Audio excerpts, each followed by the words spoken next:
Yeah. Maybe in a short while, you can tell us, was it weird? No, weird is a wrong term. Okay, how was your relationship with Johnny, considering you two were classmates and then internship in the same place? Yes, because very few people are in the same class and in the same internship hospital. Yeah. I don't think at any point I felt like it was weird. I don't even know how I may really want to put it, but it never really crossed me. I think even as students, we were very different students. So maybe I'm more of those ones who, want, as I had put it before, you want to look out for groups of people, you want to have discussion groups, you want to do this, those kind of things. Yeah. He's more of the solo reader that it doesn't really thrive in discussion groups. Yeah. So it was just like, even in class, we were not like we sit together. I mean, him will be seated, I don't know where. It's not like I was even looking out for him, but he'll just be in his own different space. I'm in my own space. I think the fact that we kept allowing each other that space right from the beginning was such a blessing. And it keeps being like that even up to now. I feel like it's not like that we are on each other's necks, It doesn't feel like that just because, you love each other or you're married or suffocating each other. Yeah, it's not like that everywhere we are together. Or maybe we're not those types. Maybe there are those kind of lovebirds, but we were never like that. We were different, our own different strengths and our own niche. Even internship, so there was no time when we were in the same rotation. So I think that explains. It helps. Yeah, so we're never in the same rotation. 3, 2, 1. Yeah, so it just always felt that way. I don't feel in any one time, I don't know, it didn't always look like Nikama we are in each other's space. It just felt like we are doing the same thing, but we're in completely different spaces. So even after internship, because we stayed back in the same place, and we were like Moses in different services. He was in a different service, I was in a different service. Honestly, our paths did not cross. So he was just doing his thing, me, I'm doing his thing. But there was a time when I had to shift and were in the same service.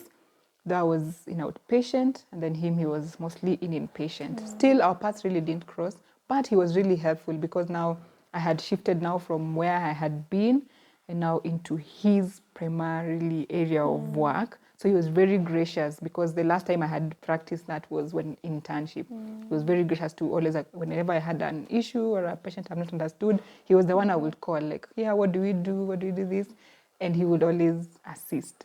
So I feel like for the time we worked together in the same service, he was also very helpful. I think maybe because of just his personality, really. So even when it came to times when we have to work together, it was very smooth. It didn't look like, those times when people think, that you can carry things from home and come with them.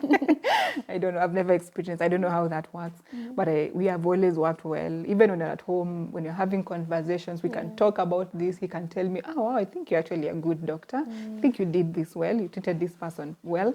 Or I can also tell him, I think you're really good. Or for him, he's actually really good. I know that. I just wanted to say that on camera. Like, really good. When I had to transition out to his service and having to meet his patients. So it's one thing when your fellow doctors say something good about you. It's another thing when also the patients come and say the same. It's like, oh, wow, this guy is really good. It's a testimony of more than, 3 or 4 people saying the same thing. So yeah, that was a good thing. So in a way, it feels like I always look up to him, especially in that area. Yeah. So in terms of work, he's done really well, excelled in his work. His art, I like that more than just information. His way of interacting with patients and how he makes them feel by the time they leave is something I still wonder. Up to now, I don't know. I still tell him, please tell me a secret. Tell me. He doesn't say, but I feel like it's more than, he gets to know someone. He knows their name. He continues knowing their name. And I'm sure a simple thing like that, maybe I'm not so good in names, but someone who can remember you if you meet outside and say, hi, Diana, I'm calling you Daisy. Yeah. Someone just saying like, oh, you know my name. Those things make people, even at patients, just from patients, just to feel, oh, I'm valued. Yeah. Because I'm sure even patients feel like, you see so many, so maybe I'm not so important anyway. Yeah, so those are some of the arts I think that he's really gained. Yeah, he's really nice. So I learned a lot from him also. Yeah. Yeah. There's something you've brought up from the conversation about personalities and how, you know, in class yako kona yake wanafanya vitu zako, because I feel as if you're more vocal than he is. Maybe you could tell us, what have you learned about maybe personality in dealing with maybe your relationship and marriage? I think I look at them. One of the things that I learned, especially looking at our different personalities, maybe initially it will look like a thing that can cause contention, but with time, usually realize it's actually a gift, because at the end it ends up complementing each other. Yeah, so of course we'll say I'm loud, you know, or vocal or something like that, or maybe, you know, maybe those people who can say things on the go, and maybe for him he takes his time, you know, analytical, you know, take time before you say something. So there are times that is important. There are times when, you know, you need to say something now, so because maybe something needs to be done, you know. But there are times when that analytical comes in, you know, very importantly, strongly to, you know, help, because like, okay, we at least this we have been able to think through, and I think this is the good thing to be done. Yeah. So when we look at it as a gift as opposed to, you know, conflicting point, then it becomes a beauty. Beautiful, it's actually a beautiful thing, because it knows that in my areas of weakness, because I can tell you for sure, just because of being vocal and talking a lot, there are many people I've hurt on the way. You know, there are many people. I mean, if you're seeing this, I ever hurt you, I'm sorry. There are many people, or there are times when I've, you know, stood strongly as we started off, you know, like the times I can be very strongly opinionated. And with that, can make me brush shoulders the wrong way with people. And those are the times when, you know, we take up, we're like, hey, it's good that actually he is in my life, because there are times when maybe I just need to be quiet, you know, chill, just go down. This is not the time to attack. Just go down. And that has been helpful. So to just bring in that wisdom or that, you know, quietness, especially in times of conflict. Sometimes when, you know, the needs are so high, then you don't need to continue being higher. You need someone who goes down. So actually it's a blessing. It's a blessing, Kabisa. But at the same time, even though our personalities are different, as I told you, there are things that we value, we take as important. Imagine those still stay. It does not have to be that you're the same personality for things that you consider valuable to be valuable, you know? Yeah, so those things still stay to be, and that's what also keeps you, because if you firmly believe, I think this is the way we need to do these things, then yes, we do it. Yeah. Wow. I think as you were speaking, nakumbuka Philippians 2, how inaanza that, you know, Christ humbled himself, not regarding it as something to be grasped. And if we are to imitate Christ, we need to also let it be seen in the various aspects of our life, which is something very nice that you've brought out.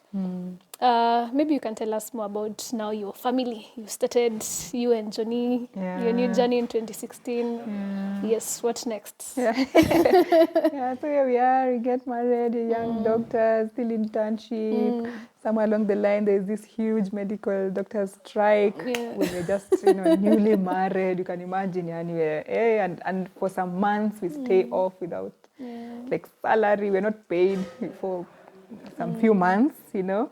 And it feels like, wow, what's this? What's happening? But anyway, we continue. We get now officially into the job market. Stay for a while, like about a year. And then we say, okay, we want to start a family.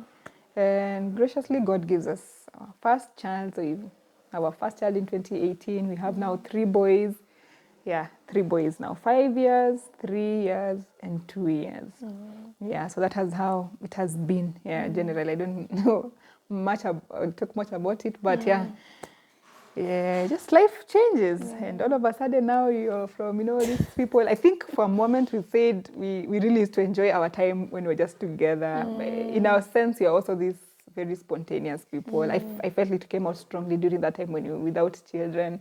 Just like, let's do this. Yeah, let's go. We need to go here. Yeah, let's go. You know, and then now children come, and it feels like now they're grounding you. Something like that. Yeah, so we get now into this parenting. We keep on having these discussions about school. Do you need to go back to school or not? Of course, which is always a big question in the medical world, when are you going, what are you specializing in, those kind of things. And, we keep holding off and just like, okay, let's just wait kidogo, let's keep seeing how this goes, especially from a family bit, trying to look at options that we have that are favorable also for the family. And that has how our journey has been up to this point. So we are still continuing, not at the end. We are still continuing on it. But that's how our experience has been. Being family, a lot of things are demanded. I mean, I feel at times maybe we don't really talk about it, or maybe we talk it. There are areas that people talk about it, but once you start having a family, a lot of things change. There are a lot of things that change, dimensions and all that. So you start thinking about now in terms of job.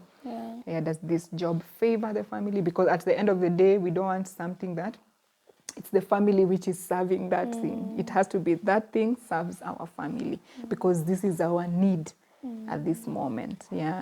So I just remember even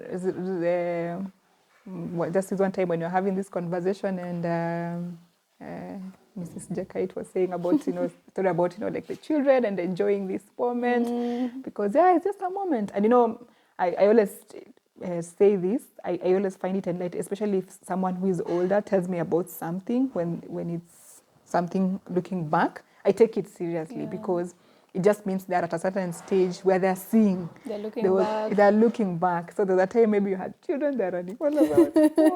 What? You're just shouting, stop this, why are you doing this? And it feels like, oh God, when will this end? And then there'll be a time when they will be all grown up and they'll be independent. So also being in this moment, I would say, is trying to, as much as possible, keep reminding myself that, okay, let's enjoy this moment. They can only be this young only now.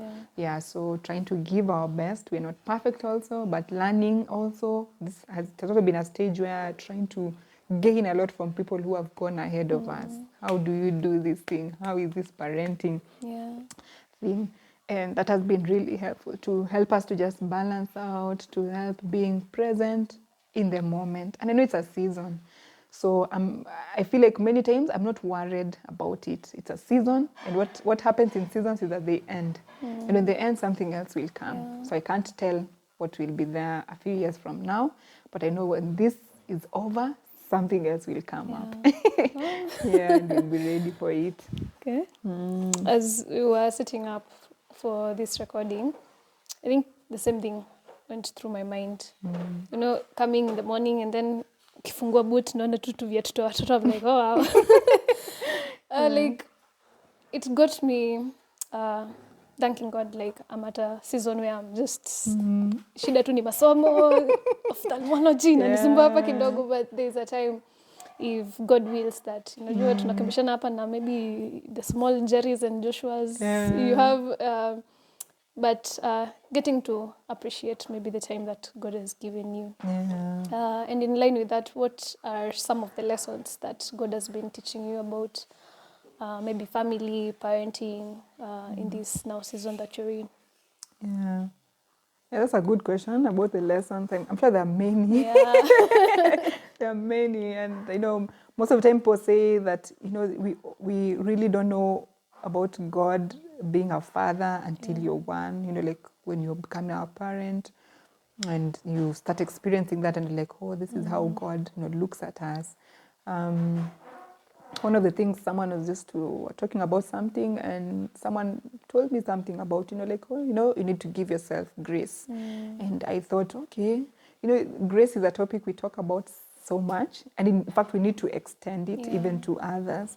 But I wonder, for me to be able to extend grace, then I need to have experienced that grace.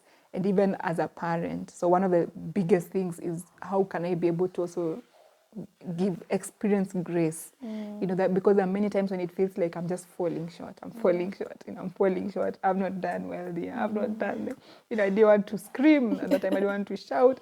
I didn't want to, to do this, to have that outburst of things and all that. But it feels like it comes. And how do I give myself grace if I don't know even what that grace is about? So one of those biggest lessons will be that about grace. having to experience grace from God the Father. When you talk about like grace being, like unmerited, it's not like it is something you have worked for, it's unmerited. So are there moments when I need to show these children, really they don't deserve, that's what, maybe for them they feel like they don't deserve, but what I show them is this other thing. The idea. So that's the other bit. The other bit I've learned is, training is rigorous. It is rigorous. I think we think training could just be like, but it's really rigorous. It requires a lot of intentionality. Yeah. It needs presence, we can't delegate, because as much as we have people around us, people who help us, but they don't feel the same way you feel towards your child. So, there are a lot of things that we just have to be there, hands-on. So, and I guess that's the point of being in the moment, and helping out. So what do we need to do here? What is the lesson? Intentionality also, It's almost like you have the end in mind when you're doing this. So what do we want here? We want this child to know this, to do this and that. Putting a lot of hours, there are a lot of fallbacks on my side as the person who is trying to train, and of course the trainee also, but mostly on the person who is training. Yeah. So that is also, it's intense. It's intense. That's what I will say. For anyone who is even desiring, a family, maybe for those who are not there, and I'm sure those who have gone ahead will also say that. It's actually intense. There's a period when there's so much intensity, so much that goes into it, so much emotions, finances, a lot of things, physical energy that goes into it. It almost feels like it's draining, but that's what it is all about. And generally also for family and marriage, even at a time when there are children, one of the things we have learned for us is we just have to keep prioritizing each other. Yeah, I think for us it always feels like it's us against them. It's not one of us with one of them against the other person. No, it's us against them. They got us here. At some point they're going to leave us here. So we prioritize our time together as much as possible to just try to keep each other in check so that we can continue this life. It's not like that we say there was a time when you are raising children, so who are you? What are you doing now? No, we're still going together. So having to put time aside for one another, even to keep talking to each other about our ambitions,